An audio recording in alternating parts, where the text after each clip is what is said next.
On a winter morning in the Carpathian Mountains of Romania, a wolf stands at the edge of a beech forest and watches the valley below. It is gray across the shoulders, lighter on the face, with amber eyes that catch the low January light. It weighs perhaps 40 kilograms. It has been awake since before dawn, moving through snow that records every footfall in perfect silence. The pack behind it has not eaten in 4 days. Below the tree line, there are sheep. This is the image we carry when we think of a European wolf. Ancient, wild, dangerous, the thing that shaped our fairy tales and our fears, that we spent centuries hunting to the edge of extinction, and that is now returning, quietly and controversially, to landscapes across Western Europe from which it had been absent for generations. We think we know this animal. We have lived alongside it and against it for longer than we have had written language. We have put it in our stories, on our coat of arms, in our nightmares.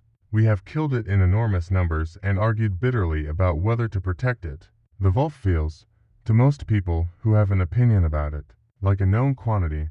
The ancient DNA disagrees.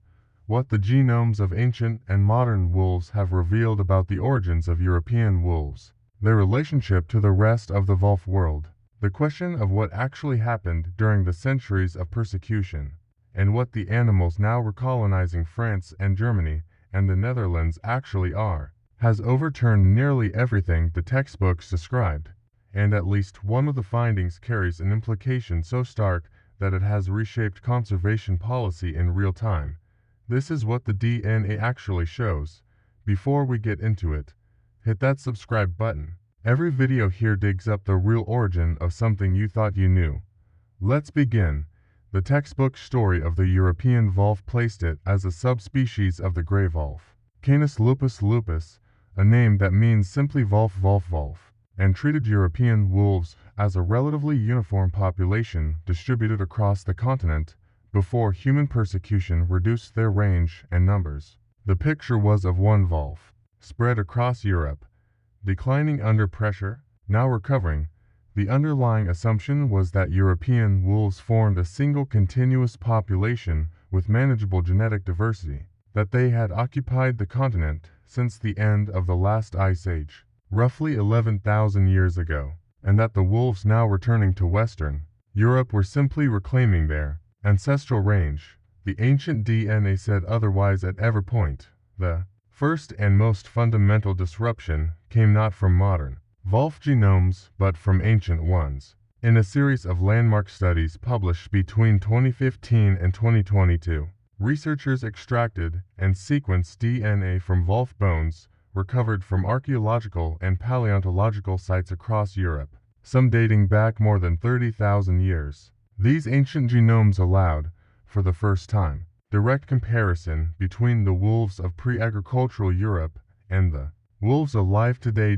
What the ancient genomes revealed was that the wolf population of Ice Age Europe was not the ancestor of modern European wolves, the wolves that roamed Pleistocene Europe alongside woolly mammoths and cave bears, the large-bodied, cold-adapted animals whose bones fill the fossil sites of France and Germany and the Iberian Peninsula, were largely replaced, not gradually outcompeted or slowly absorbed, replaced. The ancient wolf population of Western and Central Europe declined dramatically and was succeeded by a different wolf population that expanded out of an eastern refugium, most likely in the region around the Caucasus or Central Asia. As the Ice Age ended and the climate changed, this finding shattered the idea of an ancient continuous European wolf lineage.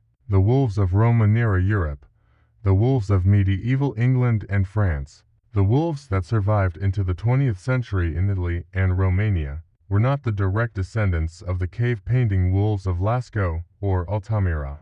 They were a newer population, the product of a post-glacial replacement event that swept through Europe with a warming climate and left very little trace of the older lineage in living wolves. Some genetic material from the older Ice Age population does persist in modern European wolves, but only as traces, fragmentary signals in the genome that point to an ancient admixture event, the Ice Age wolves and the incoming eastern population interbreeding before the older lineage was fully replaced. The wolves of modern Europe were overwhelmingly descended from the eastern expansion, with a faint molecular echo of the ancient Pleistocene population, still visible in their DNA if you look carefully. Enough. The second revelation concerned the degree of differentiation between wolf populations across Europe. When researchers sequenced the genomes of modern wolves from across the continent and compared them to wolves from across the global range of the species, they found a pattern that the earlier morphological and behavioral studies had not captured with any precision. European wolves are not a uniform population. They are structured. The Italian wolf population, which has been the primary source of the recolonization now spreading north and west into France, Switzerland, Germany, the Netherlands, and beyond, is genetically distinct from the wolf populations of Scandinavia, the Baltic states, the Carpathians, and the Balkans. These are not simply local variants of one European wolf. They are populations with different demographic histories, different levels of inbreeding, different gene pools that have been separated long enough to accumulate meaningful genetic differences. The Italian wolf population is particularly striking in this regard. The genomic data revealed that Italian wolves went through an extreme population bottleneck during the 20th century, a period of intense persecution across the Italian peninsula that reduced the entire population to perhaps 100 animals concentrated in the Apennine Mountains by the 1970s. From this tiny founding group, the entire subsequent recovery and recolonization of Western Europe has descended, every wolf now establishing itself in French forests and German farmland traces its ancestry directly to those 100 survivors in the Apennines. The genetic consequences of this bottleneck are visible in the genome. Italian wolves have reduced genetic diversity compared to other European wolf populations. They carry higher loads of mildly deleterious mutations, variants that selection would normally purge from a large outbreeding population, but that become fixed when a small founding group expands rapidly, and they carry, at higher than usual frequency, certain coat color and morphology variants that reflect founder effects rather than adaptive selection for the environments they now inhabit. The third revelation came from the ancient DNA in a direction nobody anticipated, and it concerns the dog. The domestic dog descended from wolves. This much has been established for decades, but the question of where, when, and from which wolf population the dog was domesticated has been one of the most contested questions in evolutionary biology. Different research groups, analyzing different datasets, have placed the domestication event in East Asia, in the Middle East, in Europe, in Central Asia, and in multiple locations simultaneously. The debate has been fierce and unresolved. The ancient wolf genomes from Europe added a new dimension to this argument that changed its terms completely when researchers compared the genomes of ancient European wolves spanning the last 100,000 years to the genomes of ancient and modern dogs from around the world. They found that no single modern wolf population is the direct ancestor of dogs. Every living wolf population has been separated from the ancestral dog population for long enough that the exact source of the dog lineage has been obscured by subsequent wolf evolution. Dogs appear to have been domesticated from a wolf population that no longer exists as a distinct entity, a Pleistocene wolf lineage that contributed the founding genome of the domestic dog and was then either absorbed, displaced, or went extinct while the dogs it produced spread with human populations across the globe. The European ancient wolf genomes showed that European Paleolithic wolves were, at certain time periods, among the closest known relatives of early domestic dogs. But they were not the ancestors. They were cousins of the ancestors. The actual domestication event appears to have occurred in a population that is no longer represented in any living wolf, meaning the direct ancestor of every dog alive today, from the Chihuahua to the Great Dane, is a Pleistocene wolf lineage that exists now only as a signal in the genomes of its descendants. The dog, in other words, did not come from any wolf that is alive today. The fourth revelation returned to Europe and to the living wolves now moving across the continent, and it is the one with the most immediate and contested implications. As Italian wolves expanded north and west through the Alps and into France beginning in the 1990s, wildlife managers monitoring the recolonization began noticing animals that did not look quite like wolves. Larger animals, animals with unusual coat colors, animals behaving in ways that seemed different from the established population. DNA testing was commissioned. The test found something deeply alarming for conservation biologists. Some of the wolves now recolonizing Western Europe carried dog DNA. Hybridization between wolves and domestic dogs is not rare where the two species come into contact. Dogs and wolves can interbreed and produce fertile offspring, and where wolf populations are small and isolated, the probability of wolf-dog contact and successful mating increases. The Italian wolf population, emerging from its extreme bottleneck with reduced numbers and a compressed gene pool, had hybridized with domestic dogs at measurable rates during the recovery period. The genomes of some Western European wolves now carry dog-derived segments, not a majority of their genome. In most cases, a small fraction, but the introgression is real, documented, and raises questions that have no easy answers. For conservation policy, the discovery of dog ancestry in wild wolves creates a legal and ethical crisis. European Union wildlife law protects wolves as a species. If some of the animals carrying wolf DNA also carry dog DNA, do they receive the same protection? Can a conservation program prioritize the genetic purity of a wolf population when the genetic boundary between wolf and dog is not a clean line but a continuum? The Italian government has had to confront this directly.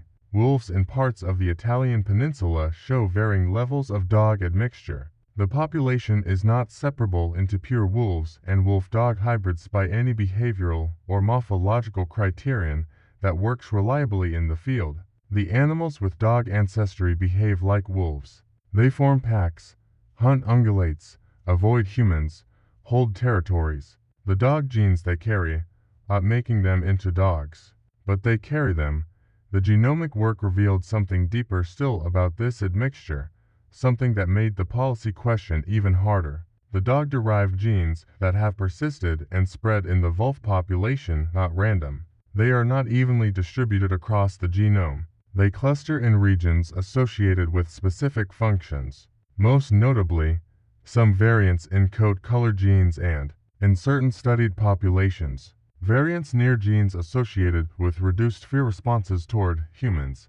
If the gene variants persisting in wolf genomes from dog admixture, the ones that help wolves survive in human-dominated landscapes, that allow wolves to tolerate the proximity of roads, farms, and villages that comes with recolonizing Western Europe in the 21st century, then natural selection may be actively maintaining dog-derived gene variants in the European wolf population because those variants are useful. In the world wolves are recolonizing, the wolf returning to France and Germany and the Netherlands is not the wolf that was driven out. It is something related but different, a population descended from an extreme bottleneck, carrying traces of Pleistocene ancestry and traces of domestic dog ancestry, behaviorally indistinguishable from its ancestors, but genetically shaped by every catastrophe and every encounter. Its lineage has survived. The ancient DNA revealed one more layer of the story, and it concerns the population that has received the least attention in Western European debates about wolf recovery.